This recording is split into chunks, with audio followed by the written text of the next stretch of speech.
Hey everyone, and welcome to RUBIN'S Mind Lab, where we break down the latest research into what it really means.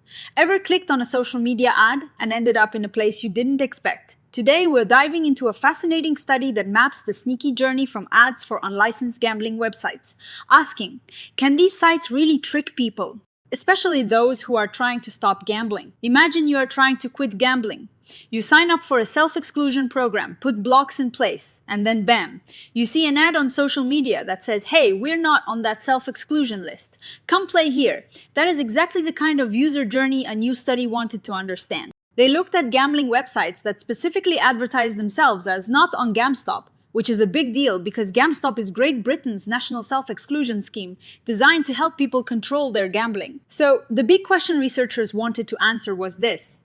What happens when someone clicks on these not on GamStop ads? What is the whole experience like? From seeing the ad to trying to get your money out. It's like a detective case, but for the online gambling world. To figure this out, the researchers did something called a digital risk audit. Think of it like this, they acted like curious digital explorers. They searched social media platforms, specifically the Meta ad library, which is where you can see ads that have been run. They were on the lookout for ads that explicitly mentioned not on GamStop. They found 10 of these ads that led to actual gambling websites. From these ads, they gathered information like how many people saw them and how long they were active. The numbers were pretty eye-opening. Over 42,000 people in the UK saw these ads, and a big chunk, 69%, were men. This tells us these ads are reaching a lot of people. Now, for the really clever part, one of the researchers signed up for the GamStop self-exclusion program using their real information. Then they took that exact same information and tried to register on each of those 10 unlicensed gambling websites. The whole point was to see if these sites would actually block someone who was already registered with GamStop. They then went through the entire process on each of these websites, signing up, looking at what games they offered, trying to deposit money, and importantly, attempting to withdraw any winnings. They also dug into the fine print, the terms and conditions, to see if there were any tricky clauses that could cheat players. So, what did they find? Well, it's not good news for consumer protection. First off, none of these 10 operators had a UK gambling license. A huge red flag right there. When they tried signing up with the GamStop details, none of the sites recognized it. They didn't block the user, which means they were indeed not on GamStop in the way they advertised, and they were successfully bypassing a major safeguard. And get this, signing up was super easy, maybe too easy. They didn't ask for any real ID. It was just a name, an email, and a phone number for age. It was just a tick box saying, I am over 18, or giving your date of birth, but they never checked it against anything real. This is a far cry from licensed gambling sites, which have strict rules about verifying who you are. When it came to helping people gamble safely, it was pretty much a disaster. Every site had a safer gambling page, which sounds good.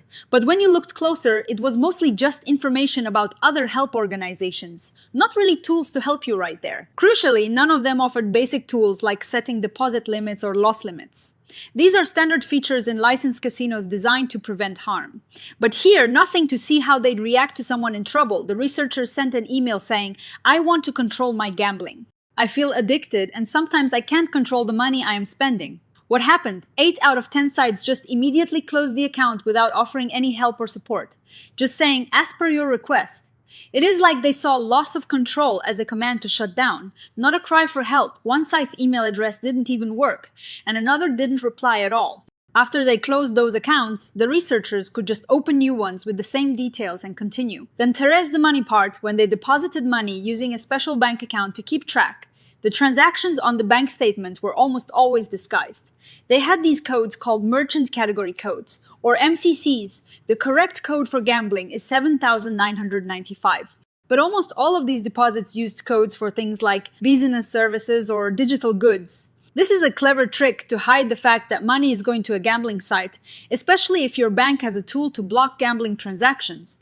The bank statements just looked like they were paying for software or something completely innocent. And now for the biggest hurdle, the withdrawal. After making deposits and meeting the very high wagering requirements, meaning you have to bet a lot of money before you can even think about withdrawing, every single attempt to get money out failed. The most common reason, they suddenly needed identity verification, even though they never asked for it when you signed up or deposited. The researchers weren't willing to give their real ID to these sites, which makes total sense because of the risk of identity theft. Some sites had other excuses like a really high minimum withdrawal amount or even just keeping all your money if the account was closed. Digging into the terms and conditions was like reading a script for how to take advantage of people.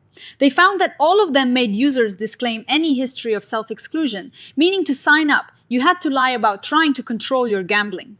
Many also had clauses that allowed them to void winnings on suspicion alone, didn't require proof, and claimed their own server records were the final word in any dispute. It was a setup designed to make deposits easy and withdrawals nearly impossible. So, the conclusion from this study is pretty clear and quite concerning.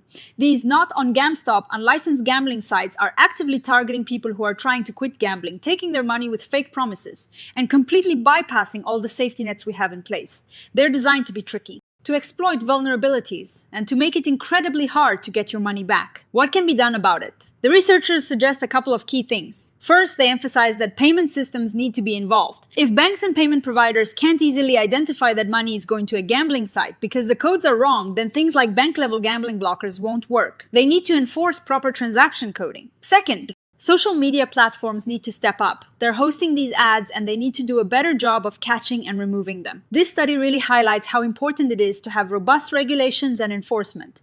It also makes you think about the flip side. If the licensed gambling sector were even better at preventing harm and helping people before they reach the point of wanting to self-exclude, maybe there would be a smaller pool of vulnerable people for these unlicensed operators to target in the first place. It's not really about stricter regulation pushing people away, but about better protection, keeping people safe overall. Now, it is important to remember this study looked at 10 specific sites found through social media ads. It is a small sample, so we can't say this is happening with every unlicensed site out there, but it gives us a really clear picture of one significant way these operators are targeting vulnerable people. It is a snapshot in time, and this illegal market is always changing, so ongoing research is super important. What is the takeaway here? Be incredibly cautious. If you are struggling with gambling, stick to regulated sites you know and trust, and utilize the self-exclusion tools available. And if you see ads that seem too good to be true, especially those promising to bypass safety measures, they probably are. These unlicensed sites are not designed for your protection. They're designed to take your money.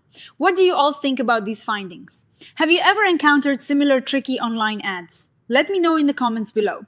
If you found this breakdown helpful, please give this video a thumbs up, subscribe to RUBIN'S Mind Lab for more science explained simply, and hit that notification bell so you don't miss our next deep dive. Thanks for watching, and I'll see you in the next one.